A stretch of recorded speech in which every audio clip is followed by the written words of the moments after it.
When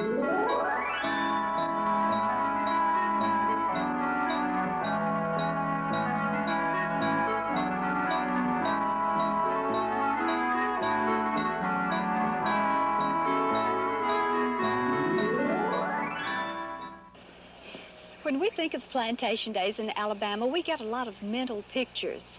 Perhaps those pictures are beautiful mansions with tall white columns, or maybe ladies in big, full hoop skirts, or perhaps of black people picking cotton by day and picking banjos by night.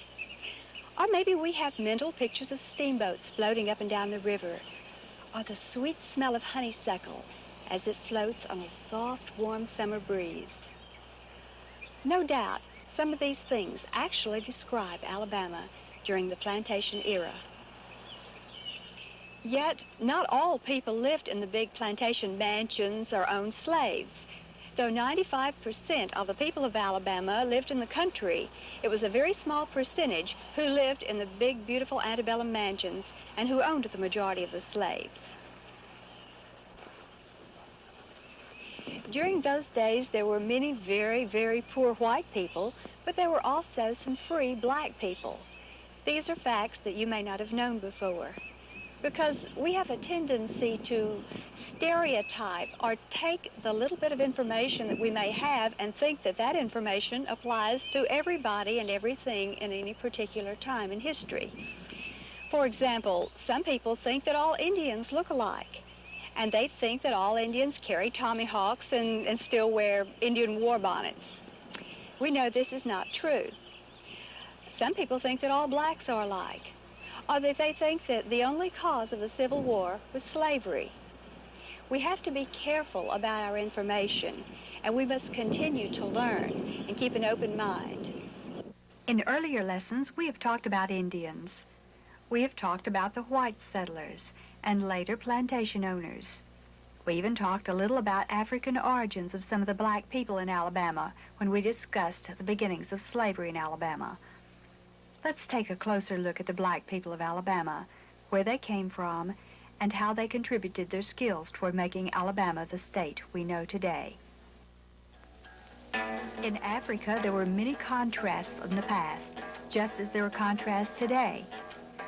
Some Africans lived under primitive tribal conditions.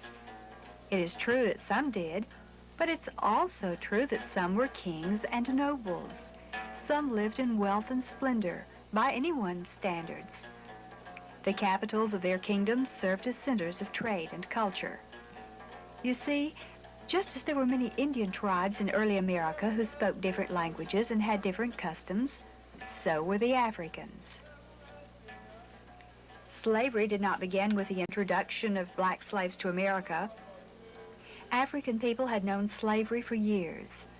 Some of the Africans themselves had slaves. Some of them also became slaves of other lands. Perhaps you will remember the stories of slavery in ancient Rome and the story of Androcles and the lion. Or you may recall that one of the first visitors to Alabama from another land was a black slave, the slave of a Greek named Teodoro. De Soto made slaves of the Indians. The white settlers in America were sometimes slaves themselves. They sold themselves into voluntary slavery for a period of time in order to pay their passage to this country. Some of the early settlers in Alabama even had German slaves. Even today, we may be acquainted with slavery. You know, you can be a slave to a bad habit. Or if you have negative thoughts, you can be a slave to these thoughts because you will say to yourself, I can't do that. And sure enough, you can't. Then you become a slave to the negative thoughts. Though slavery is bad, some good did come out of the era of slavery in Alabama.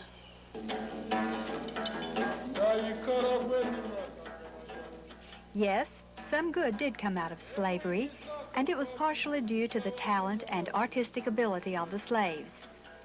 As we look at some of the southern mansions that the large planters in Alabama once owned, we must remember that they were largely built with slave labor. If you notice some of the beautiful wood carvings, for example, you might just wonder if the slave who did it was from West Africa, since that's the area where the people were so famous for their beautiful wood carvings. Though few slave names are remembered today, Many of the old buildings in Alabama stand as lovely memorials to the skilled black people who made them. One of the greatest things to grow out of the African influence in Alabama was music. The Greek Pythagoras, whom we studied in an earlier lesson, may have developed at the musical scale that we know today, but the black people in Alabama gave it life. Had it not been for the influence of African Americans in this country, our music would sound quite different. Let's look at some of the beginnings of that African influence in America. From the very beginning of time, people have known that songs and rhythms could make their jobs easier. Just as the Indians in America had songs about grinding corn and other tasks, black people had songs to accompany their work as well. These songs generally fit into the category of work songs and hollers. As the slaves became a part of life in Alabama, their music was influenced by European influences around them, just as European-style music was influenced by the music of the black people. Since many of the white owners did not understand or care about the cultural background of their slaves, they frequently sought to convert them by requiring attendance at white churches. Some, however, established churches for the slaves, while a few outlawed any religious gatherings, fearing any activity that allowed blacks to meet together without white supervision. Still, blacks identified with some of the Bible characters, and they wrote their own songs around them. Styles of music that were developed during these early years are still used in many black churches today.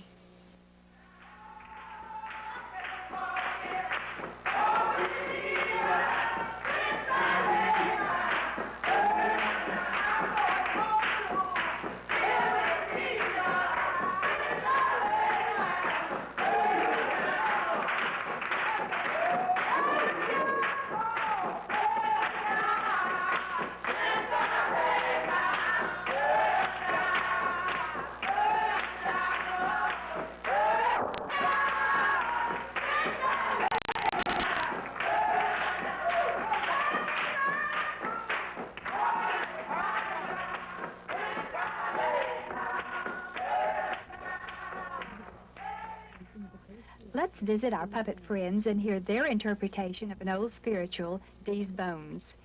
It will be a song sung in the unique dialect of the black people of early days. The Lord, he thought he'd make a man. These bones gonna rise again. Made him out of mud and a handful of sand. These bones gonna rise again. I knowed it, indeed, I knowed it, brother, I knowed it. These bones gonna rise again. He thought he'd make a woman too. These bones gonna rise again. Didn't know exactly what to do. These bones gonna rise again. He took a rib from Adam's side. These bones gonna rise again. Made Miss Eve for to be his bride. These bones gonna rise again. Put 'em in a garden rich and fair. These bones gonna rise again. Told 'em they could eat whatever was there. These bones gonna rise again. Apple and tree you must not eat. These bones gonna rise again. 'Cause if you do, you've got to skeet. These bones gonna rise again. The serpent wrop him round a chunk. These bones gonna rise again. And at Miss Eve his eye he won't. These bones gonna rise again. I knowed it, indeed, I knowed it, brother, I knowed it. These bones gonna rise again.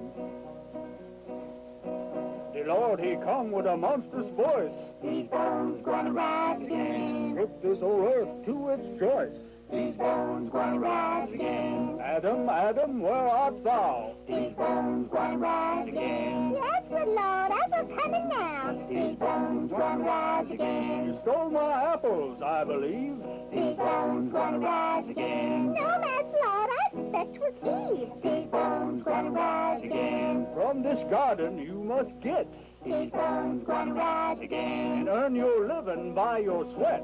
These bones gonna rise again. No, I just tell you there and no more. These bones gonna rise again. 'Cause Eve at the apple give Adam the core. These bones gonna rise again. I knowed it, indeed, I knowed it, brother, I knowed it. These bones gonna rise again.